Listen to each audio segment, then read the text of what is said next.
Hey, Yinz guys and gals, gather round for a journey like no other. It's time to hop on board the Where Yinz Goin podcast, proudly brought to you by Dreams by Design Travel. From the rivers that meet at the point to form downtown Pittsburgh to the furthest corners of the globe, that'll be your compass, your confidant, your companion in that as we explore the wonders of travel. Kick back, relax on your couch, and let the wanderlust wash over you as we discover new horizons and reminisce about old favorites. With Dreams by Design Travel by our side, the sky's the limit. Join Matt on the Where Yinz Goin podcast because when it comes to travel, the journey's just getting started. And now, without further ado, let's give a shout for your guide through the highways and byways of travel, the man with a map, the voice of the stale city, Matt Trader. How Yinz doing? Welcome to Where Yinz Goin, brought to you by Dreams by Design Travel. I'm Matt. I'll be your host. With us this week is Justin Cunningham, who has been working as a travel advisor since 2015 and with Dreams by Design Travel specifically since 2019. So, Justin, welcome. Hey, thanks for having me, Matt. Always a pleasure. So, starting off, we want to ask Justin a question. So, what is your most favorite place that you've ever visited, or is there a place that is highest on your list of I want to go here next? This is the next place I want to visit. There's a lot of places I love to go, but probably the biggest one for me right now is Japan. I've always wanted to go there, and I think it would be a lot of fun to take my family. I've been to Japan, sort of, if you count going through Tokyo as a layover. So I got to see the airport. It's pretty nice. That is on my list too. I would love to go to Tokyo Disneyland. Oh, yes. My wife is from Indonesia, and well, we're gonna go there this summer so she can see her family. And we've discussed many times of on the way back, we need to stop someday for sometime a couple of days and on our connecting through Tokyo and go see the parks there. Perfect excuse for that. Yeah, we've also connected through Hong Kong and Shanghai, so there's other cities with Disney parks. So eventually we'll hit them all. So speaking of Disney, that is our topic today. Specifically, we're going to do the Halloween parties. Mickey's Not So Scary Halloween Party that is in Walt Disney World in Florida, and the Oogie Boogie Bash that is out in Disneyland in California. So Justin has been to Mickey's Not So Scary Halloween Party in Disney World. So we're going to start with that one. So just a little bit of background on it, that it started in 1995. So this will be the 30th year that they've done it. Well, maybe not 30th year. I'm not sure if they did through the pandemic. But so it's been there for a while. This is a separately ticketed event, so you do have to pay, buy another ticket for it. It starts at 7 o'clock p.m. on specific nights, and it runs, how late does it go? Midnight? Last year, I think we were in the parks until almost 1. I think the official end to the party is midnight, but they give you that extra hour to like shop and things like that. And to filter out of the park. With that many people, it always takes a while. Nice thing about buying the ticket to the party, though, is that you can get into the parks as early as 4 o'clock p.m.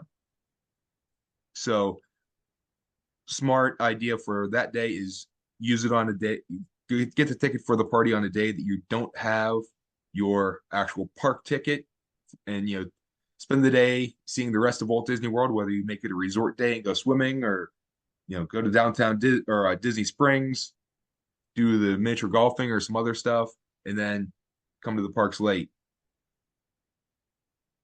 Especially taking a nap in the middle of the afternoon comes in handy when you have younger kids, right? Yes, for sure. That with our young ones, we've done a handful of the parties, and being able to take that break in the middle of the day if you are doing something else helps you be able to ensure that you see more of the evening. And actually, the nap in the middle of the day is not just for little kids, because I might need that too. Right. So A couple things that are different about the Mickey's Not So Scary Halloween Party is that typically in the Disney parks, adults, well, anyone over 14 years old, anyone who's 14 or older, cannot wear costumes. So under 13, they let it go. Um, they do have some restrictions with masks, making sure that you don't block your vision. You can see well at all times, safety hazard and things along those lines. But for the Halloween party, everyone older also gets to wear costumes, but there are some restrictions to it. Justin, what did you guys dress up when you were down there? Yeah, we've done a couple different ones. We've done some very, very simple, like t-shirt based ones, just because going early in the year, since they keep moving the beginning dates earlier and earlier towards the summer. Um, we've done like simpler shirts just to keep it cool. And then we've had some more elaborate costumes. We learned the hard way that late September still can be pretty hot for us. We had a friend that did a full like Call of Duty costume. And by the end of the evening, I'd say about 80% of his stuff was off. He was down to the t-shirt and the pants basically because it was so warm. Yeah, well, both Justin and I are in the 501st and Rebel Legion, so Star Wars charity-based costuming groups. So we know all about wearing costumes that are really hot in the summer. So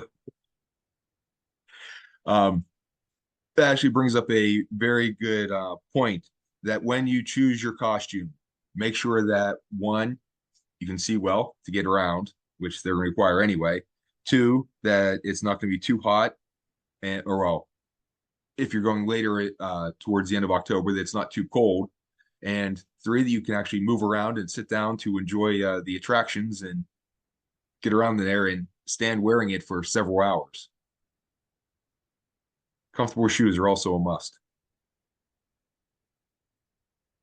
So some of these restrictions is that while you can wear costumes, you cannot pose with other guests or sign autographs. So they don't want you to act like you're one of the cast members at Walt Disney World, or kind of draw away from their own characters that they have there.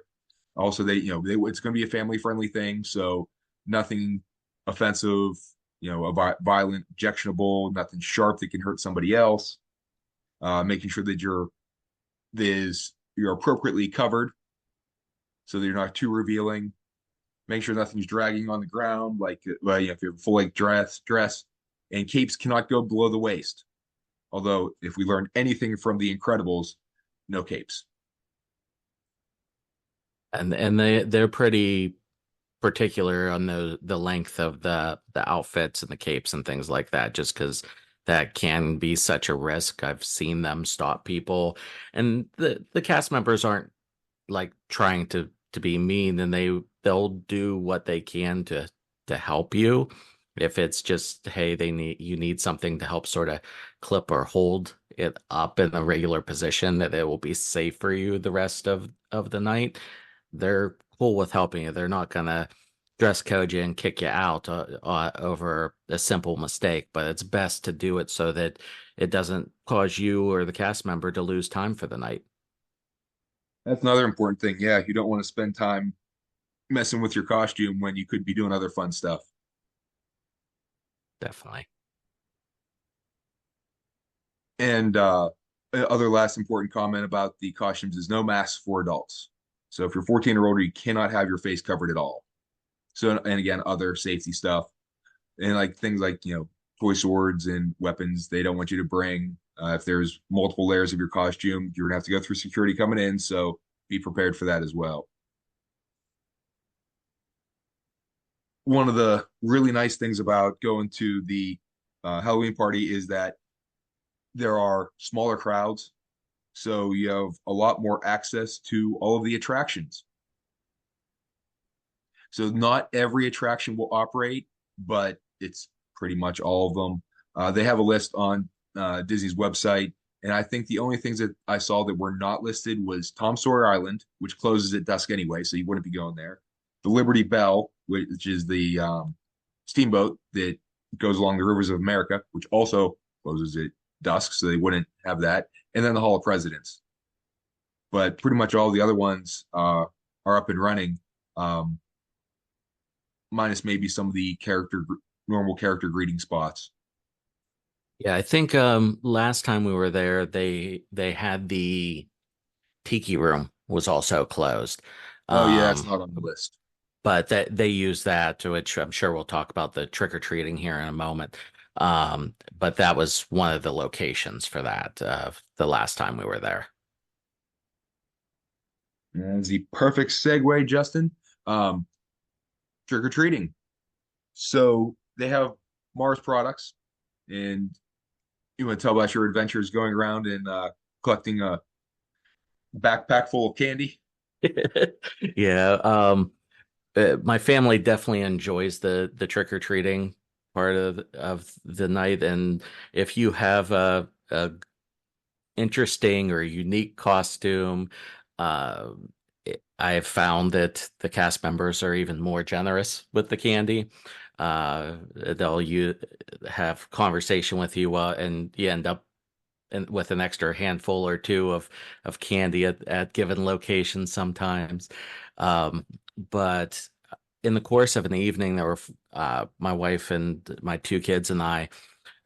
We didn't like super go hard after the candy stops, but we made sure to pretty much stop at all the ones that we passed, and we weren't going through the lines again, which you absolutely can do. They're not going to stop you if you want to spend a significant time trick or treating, you can.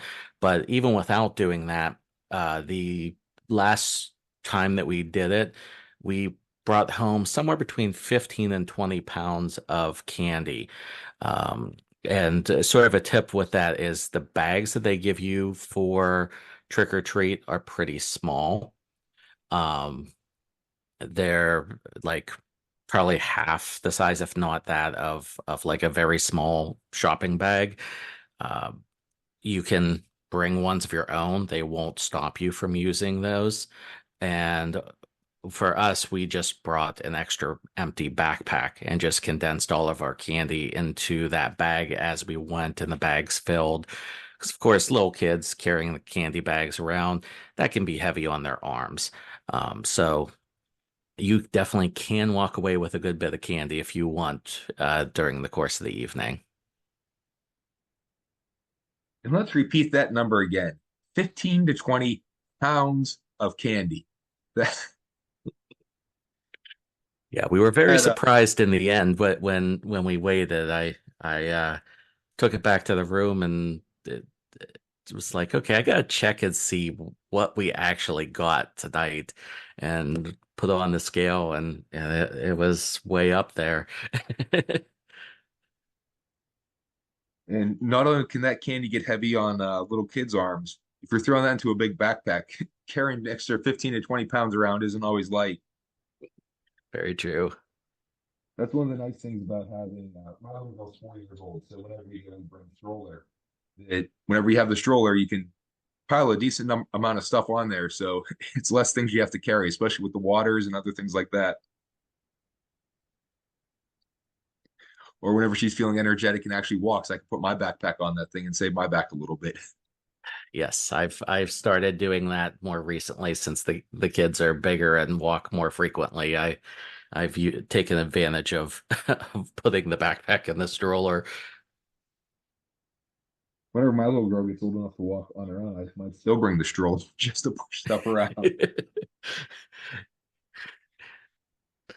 So, one thing about the candy is that if you have an allergy of whatever kind, just let the cast members know whenever you enter the park, and they will give you a special teal colored bag that whenever you go around to the trick-or-treating stations, they will give you a token that you can then redeem later for candy that is more friendly to your system. So you don't have to worry about having something that'll make you sick or do worse to you. So that's really nice that they are conscious of that.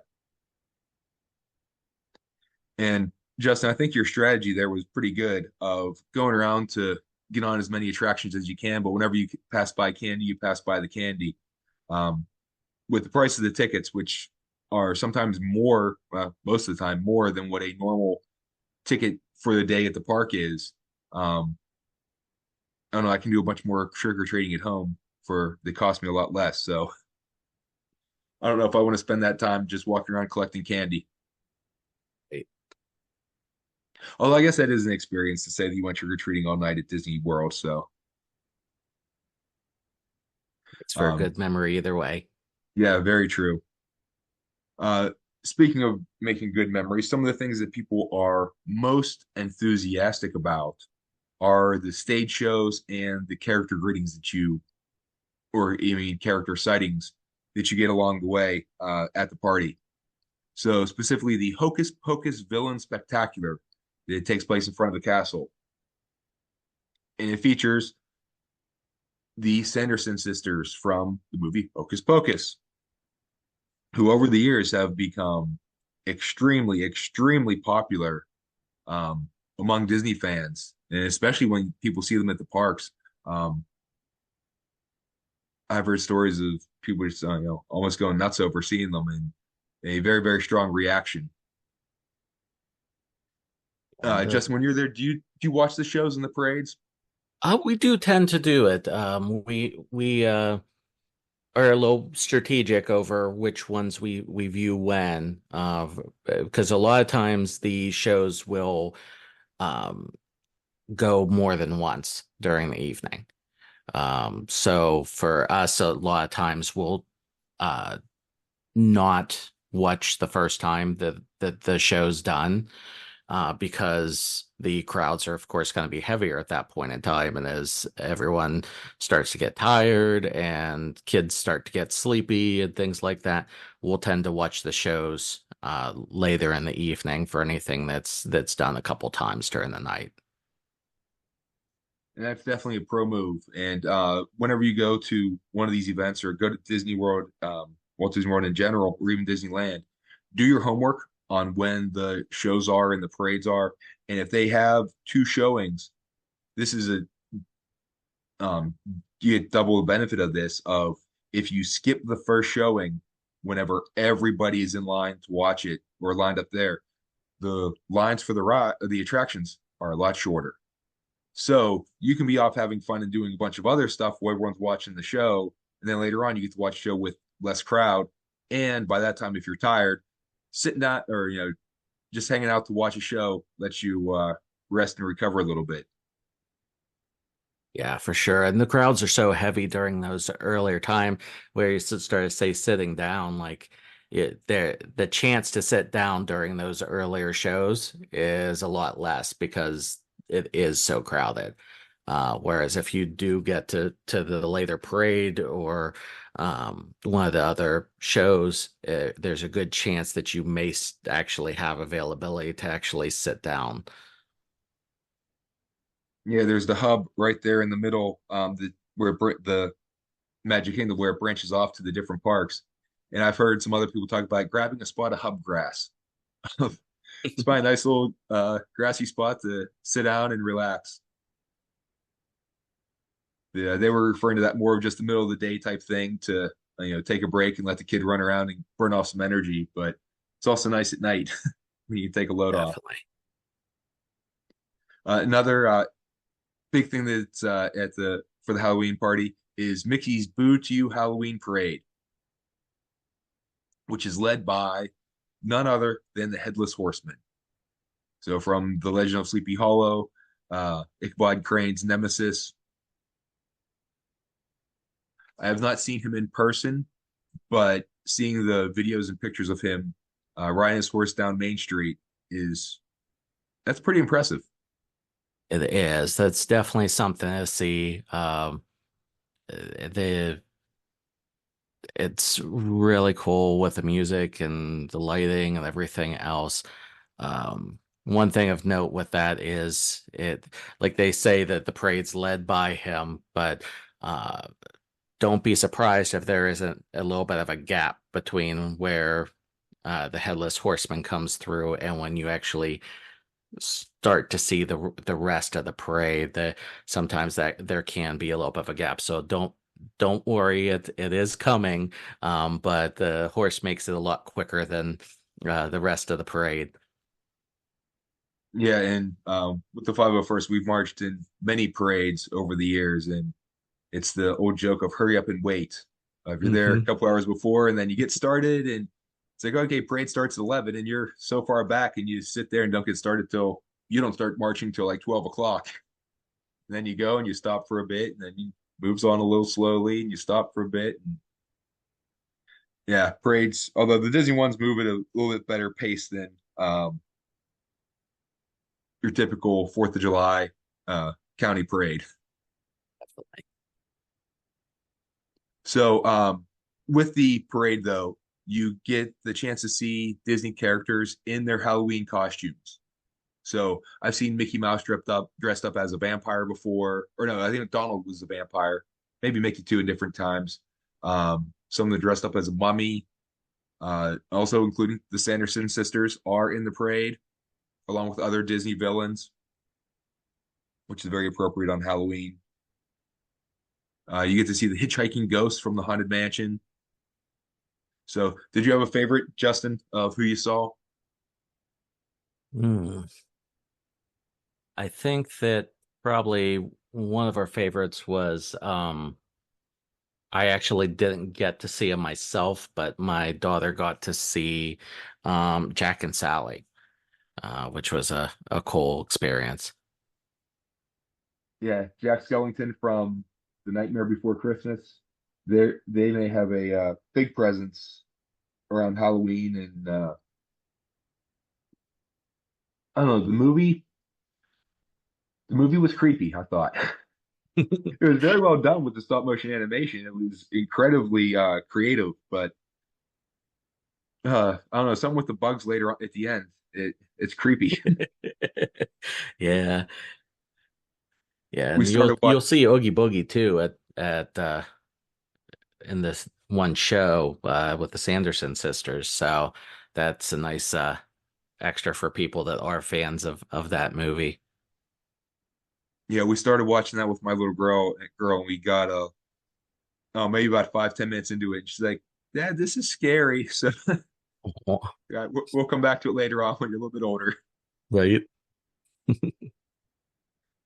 So with the parade, though, there's also Cruella's Halloween Hideaway, which is a special party, and gets snacks. It is an extra cost you have to pay for, but then you get a special spot to watch the parade. So if you want to get special treats and guarantee a good spot to see the parade come by, that's the way to go. But as Justin mentioned, with Jack Skellington making his presence, the Disney's Not So Spooky Spectacular. That's their big nighttime show, fireworks. It is hosted by none other than Jack himself. And there's another dessert party that is available for that as well. Again, comes with a little bit of extra cost. Yeah, and Have you that done it? we actually have done that dessert party. Okay. We did that our last trip. Um, I think it depends on the family whether it's a good purchase for them or not. Our kids were a little smaller, so I don't think we got quite the benefit that we would have wanted for ourselves because the kids didn't eat a whole lot. Um, but there's a lot of really good food. They have drinks, including alcoholic drinks available um, as part of it. And I think for if you're dealing with like teens, tweens on up, it can be really nice. That the seating area was nice. There was an unobstructed view of the um, castle. We were a little bit further back. The last viewing area that we had was over towards Cosmic Rays, that back patch of grass area. It was reserved specifically for our group, and unless you had the band, you couldn't go into that area. So that even though the rest of the area was sort of crowded, we still had a nice amount of room around us for the show. Awesome. Was there anything specific from the food that was memorable for you? Oh my. They had, and I don't think that they, unfortunately, I don't think they're gonna have it this year.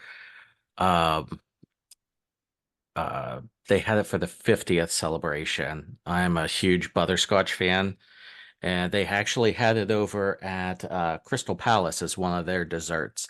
It was a little butterscotch pudding cup with caramel corn on top. Um, it was really good, but I'm hoping that they'll bring or continue to have it. But I know that it was one that was one of Walt's favorites that they had as part of their menu for the anniversary.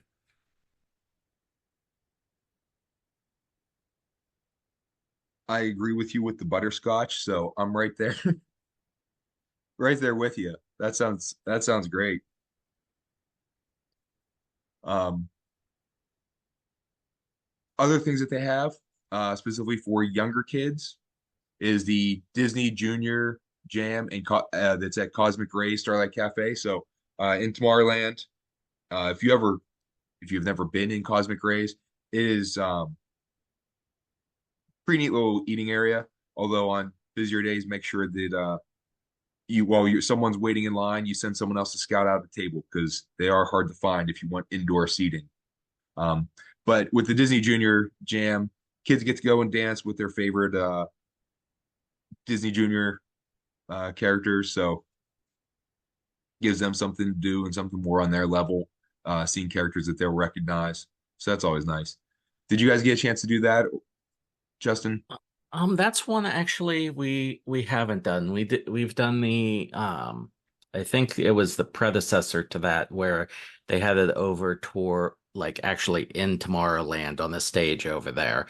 That where they had Stitch and I think they did have some of the Disney Junior characters there, but that's been a few years now since we did that. But it was nice and a little bit more relaxed atmosphere, a little less crowded. So if the kids need a chance to decompress and run around, they have some room to do that and some characters to entertain them while they're at it.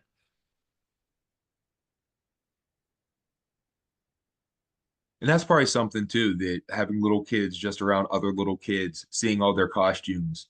I know whenever I take my little girl to trick or treating, normally it's, oh, look, it's so and so's dressed up as this, and so's dressed up as that. And they just get a kick out of seeing the other costumes that it's other people. Oh, I recognize that. So it makes it a little bit more thrilling for them.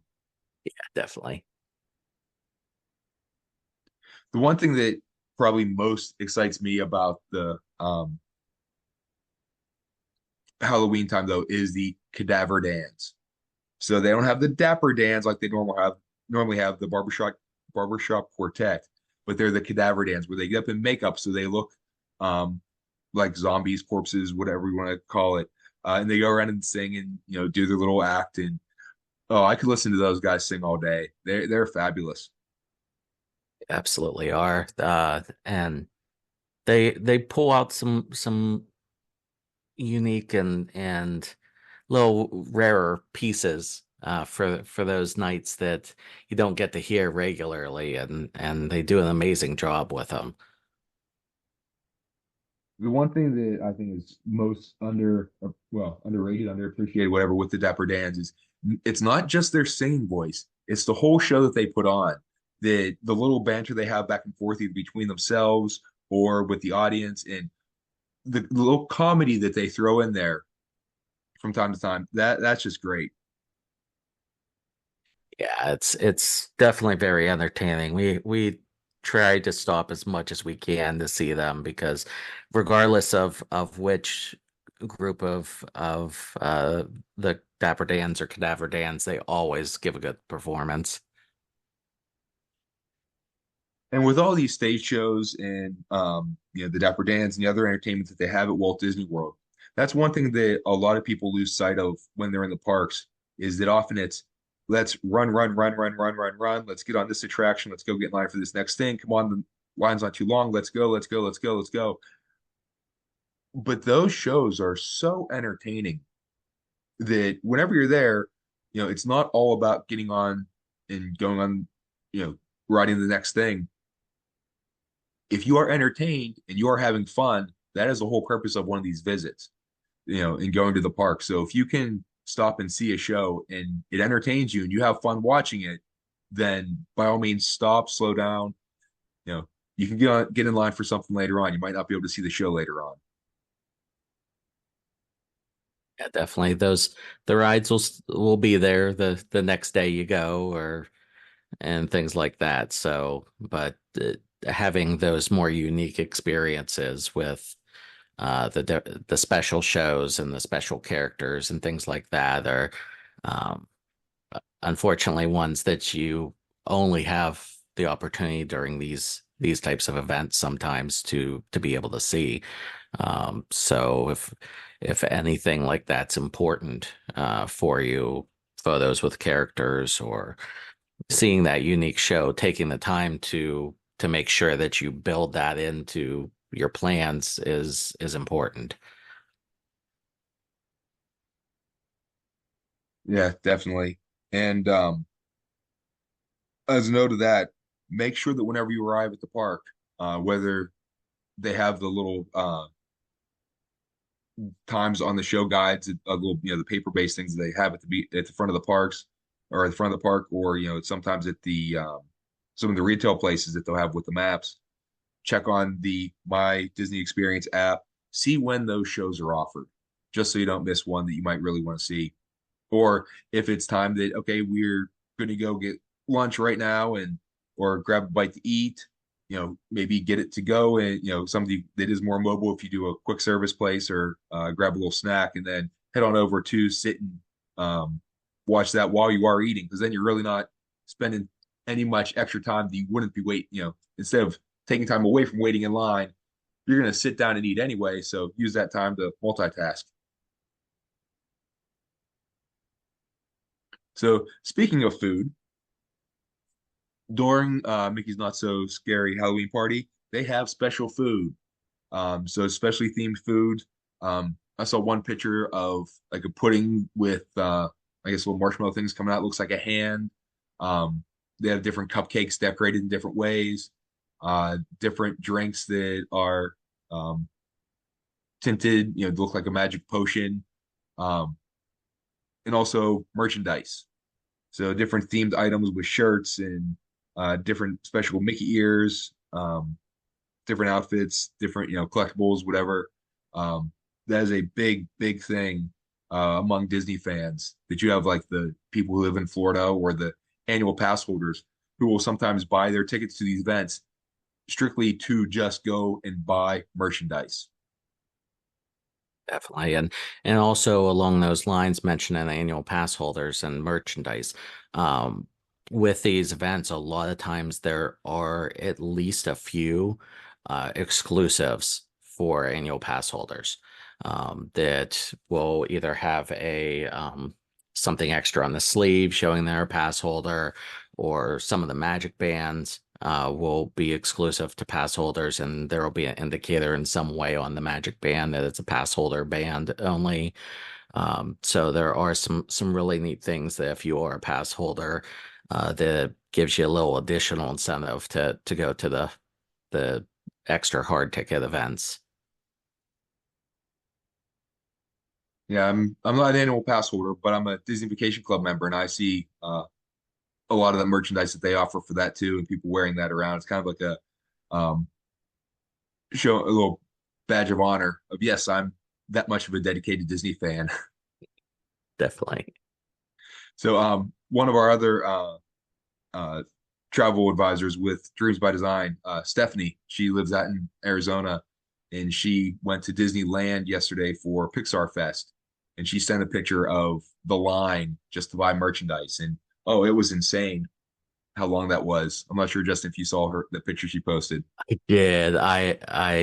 It didn't hit me what it was for. I just saw that there was a merch line, and yeah, that was a rougher one. I don't think still don't think it was quite as bad as the Star Wars Weekends line that they had for the Darth Maul, but that was still a pretty rough line there. Yeah. So other things you can get with the Disney Photo Pass, they offer magic shots. So if you get one of the memory makers, they can get little elements added to your photos. The one specifically that I saw is they take your picture and then they add the hitchhiking ghost from the Haunted Mansion. And that photo comes out really nice. My wife and daughter did that while we were waiting for the uh the parade. Came out really cute. They also um something to keep your eyes open as you're going through, besides the um uh magic shots that they do the add-ins, is there will be photographers with unique signs to the Halloween party, either for the parade or for the party itself, and other just sort of fun Halloween themed signs that your family can hold in your photo as well. Yeah, my family typically goes during in December or January, either a week before Christmas or right after New Year's, whenever the crowds aren't too insane. So we don't get the Halloween party stuff, but that's right around the time of Mickey's Very Merry Christmas Party. Mhm. So and now they have the Jollywood ones at Hollywood Studios that Yeah. we've been there where they have a couple of the signs during the day, even before the events. And we haven't done the special um, dessert parties that they have in the evening before the Mickey's Very Merry Christmas Party begins. But we've been in that area to see what they have, and the spread looks impressive. So Yeah. Oh, and touching also on the photos, I know that there were at least a couple locations that I saw. I know one was off towards the right near Cosmic Rays. Uh, they actually have, and they've been using this a little bit more with the races and some of the other events where it's a sort of combination backdrop frame that you have where it's like a scene for like um uh I apologize, the Headless Horseman or whatever, where it'll be like a scene that you're sort of put in from a movie or something like that. So sometimes they'll have photographers at, more than not I've seen them with photographers, but they'll be set up sort of in little lower traffic areas where you can get these special additional shots. so do they have the background, like the backdrop set up already, or is it just like a green screen that whenever they take the picture, they'll add the background in with it? It's actually a fully set up backdrop. It almost looks like when at Celebration they had the like case that you'd walk into that looked like you were a big toy. Okay, Uh, yeah. it's very similar to that. The sides are open, the front's basically cut out, and then it has a frame around the edge, and then a solid backdrop behind you with the scene. No, that's pretty neat. Yeah. So, put you in the actual scene from from the TV show or movie. Yeah, I guess it was a movie.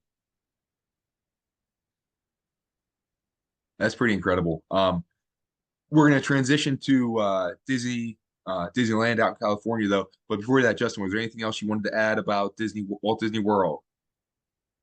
I think we've done a good job covering it. It's definitely something I recommend. I've done it a handful of times, and regardless of how many times I've gone, each time I find something new and different. And um, as the kids grow, they get to enjoy different things in different ways. So it's nice to get to go back as much as we do. Awesome. Yeah. I've always wanted to do it, but my wife usually wants to be in bed by 10 o'clock. So it's usually not worth it um, to go do the stuff. Um, but out in Disneyland in California, they have the Oogie Boogie Bash that is held at Disney California Adventure Park. They have announced the dates for this. They have not done so for Mickey's Very Merry or Not So Scary Halloween Party, but typically it starts in late August and then goes through end of October, sometimes first couple of days in November. But for Oogie Boogie Bash, it will start on August 23rd and go till Halloween, so October 31st. It does not run every night. It is select nights throughout the week.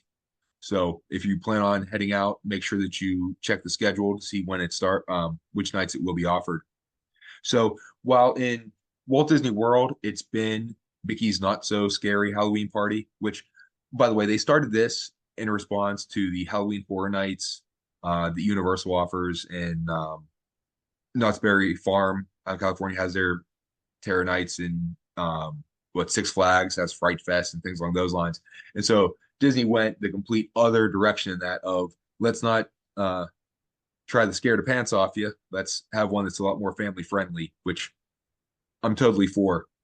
I'm not a big horror movie fan, so well, that's not because I'm scared. It's just they don't scare me and they're predictable. So, or they're just really creepy. My wife likes to watch those, especially like the supernatural ones, and Oh yeah. no thanks. um, but out in Disneyland, the party has gone through several changes over the years, mainly with the title. That in 1995 and 96, it was Mickey's Halloween Party at Disneyland Park. Then it went away for about 10 years until 2005 when it came back as Mickey's Halloween Treat at Disney California Adventure Park. A few years later, it changed into Mickey's Halloween Trick or Treat Party. Then it shifted back to Disneyland starting in 2010. But since 2019, it has been the Oogie Boogie Bash at Disney California Adventure. So, although even though it's just there, there are still Disneyland Park does have its own Halloween celebration. So you can get a bit of it in both places. But for the Oogie Boogie Bash in Cars Land, they renamed Radiator Springs into Radiator Screams. And you can see some of the cars, like Tomater and Lightning McQueen, dressed up in Halloween costumes as they roll around. You can greet them and get your picture with them. And then some of the attractions get a Halloween overlay.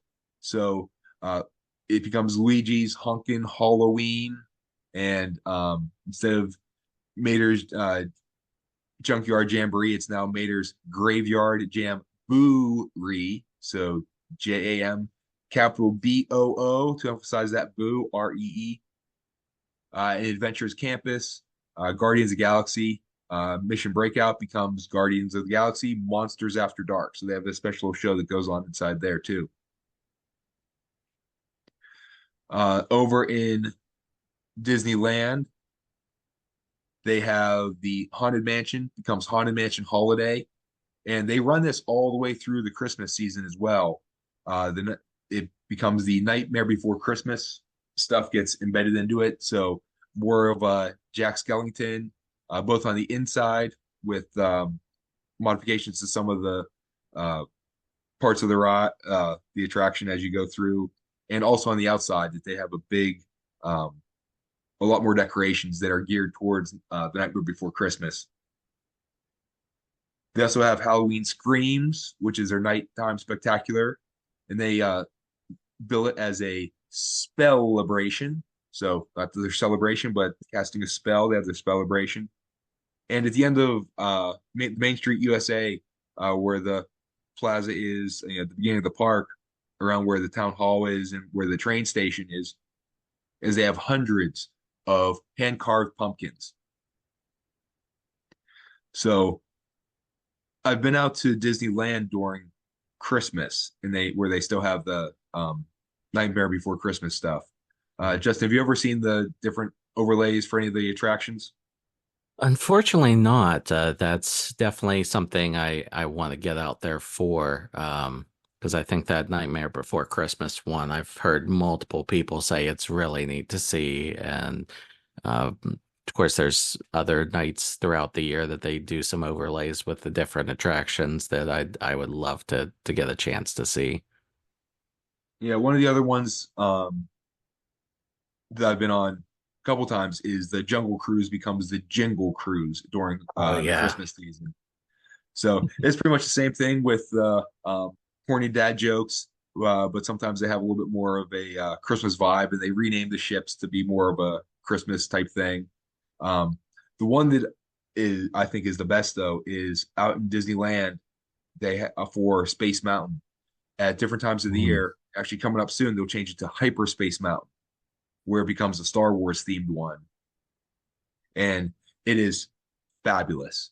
Did you actually hear the calm chatter like you're flying an X-wing of them talking in your ear, and they project like an X-wing flying by or an Imperial Star Destroyer up on the ceiling. So it is very impressive.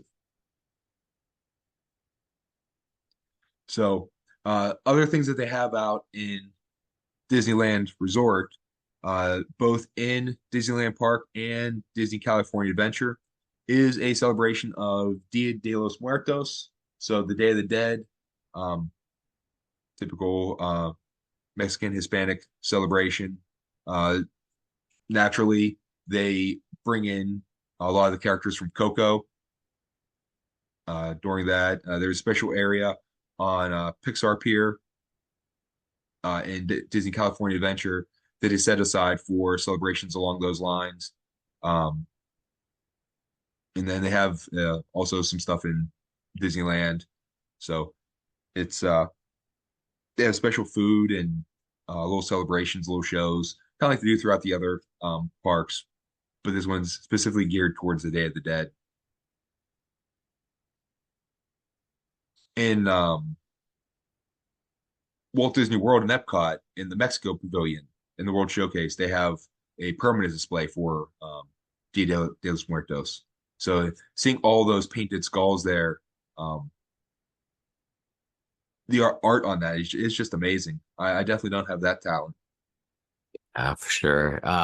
With that too over there, they have at least the most recent trip I saw where you can actually design your own. Like it's like touchscreen where you can actually design your own, even though I have no artistic ability to actually make it on my own. Doing it digitally is a little easier. Yeah, whenever they set up the things on that like that, it you don't need to have that much skill to make a quality product.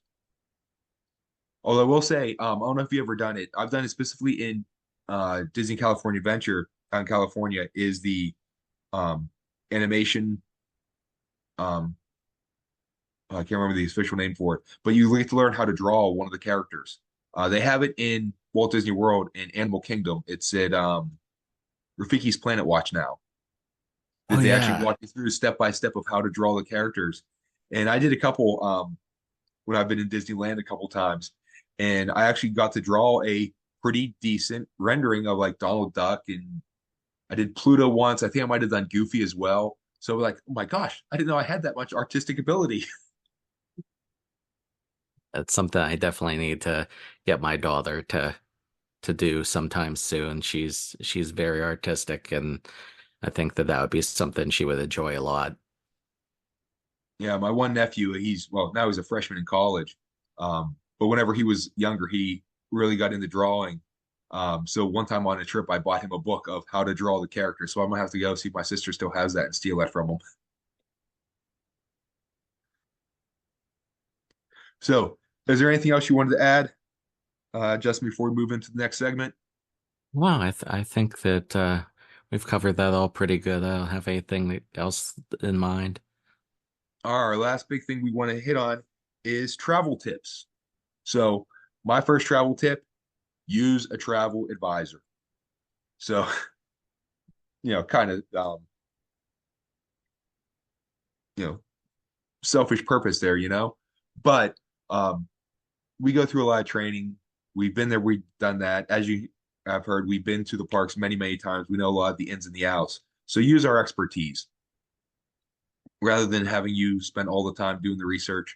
Um, we can help you out whenever booking a trip. And even if you know exactly what you want on whether it's a Disney trip or anywhere else, of okay, I want this hotel, I want it for these days, I want this type of ticket, we can do that for you. Especially if you have to do dining reservations, we're the ones who get up at 6 in the morning and can do that for you, or call it in and wait on hold for 45 minutes if it's a busy time of the year, rather than you having to do it. So there's my tip. Justin, what's yours? So actually, this ties back in with what we were discussing with the Hall of Candy. Part of the reason I knew the weight is I actually carry a luggage scale with us, and that's for multiple reasons. Worrying about packing bags and then having to shuffle things in the airport, or being overweight and paying extra for things. It can sort of be a bummer whenever you're at the end of the trip and then you end up surprised by an extra cost. Um, and also tied in with that, I am definitely a big fan of packing cubes. One, it can help cut down on the number of bags you carry, and two, it can help with planning what you're going to be taking. A lot of times I will do a packing cube just for our flight, for something to carry in case we are carrying a lot of stuff. I'll have a bag that's just a packing cube with like our swimsuits and our first day in the parks outfits and things like that. So that if something gets lost or misplaced along the way, we at least have 24, 48 hours worth of our basics that we're able to get by. And just for those who are a little bit unfamiliar, could you give a description of what a packing cube is? Sure. There's a couple different types out there. They're basically um, almost like miniature versions of like suitcase material that will allow you to, especially the really nice ones, compress what you're storing. So sometimes they can actually be vacuum-based bags. Uh, Others are just if you push down and you zip it, it will hold it to the more compressed state. So I will pack one of those, and packed uncompressed, it'll be 3 inches thick, and compressed, it'll be like an inch thick. So you can save a drastic amount of space by removing the air that's in the clothing. Yeah, those are really nice. We haven't used them so much for travel, but for winter storage of summer clothes or summer storage of winter clothes, we use those all the time and put that stuff in just so we'd save on storage at home too. Right. So that just about does it for this episode of Where Yinz Going. So Justin, how can people get a hold of you? So as far as social media goes, the easiest way to find me is through my Linktree. That's linktr.ee /vacation with Justin. Or you can email me at justin@dreamsbydesigntravel.com. And I'll put both of those in the show description. I'm not sure if it'll show up on iTunes. We had an issue with the description copying over with that, but at least on the RSS feed, we'll get it in there initially so people can have that written down. For me on social media, you can find me at Matt with DBD on Facebook, Instagram, and X or Twitter, whatever you want to call it. Email, I'm Matt, MATT, at dreamsbydesign.travel.com. And if you wanted to look up Dreams by Design Travel in general, dreamsbydesigntravel.com is the website for the company. If you click on the link for the travel advisor, you can find both Justin and myself, and you can read our little bios and see what we look like and read a little bit more about us. Justin, any last words before we call today? Well, I just appreciate you having me on, and hope you had a good time. Oh yeah, you had some tremendous tips and great information today. I greatly appreciate it, and we're definitely gonna have you on again in the near future. Sounds great. All right, thank you very much. All right, everyone, we'll see you next time. Have a good one.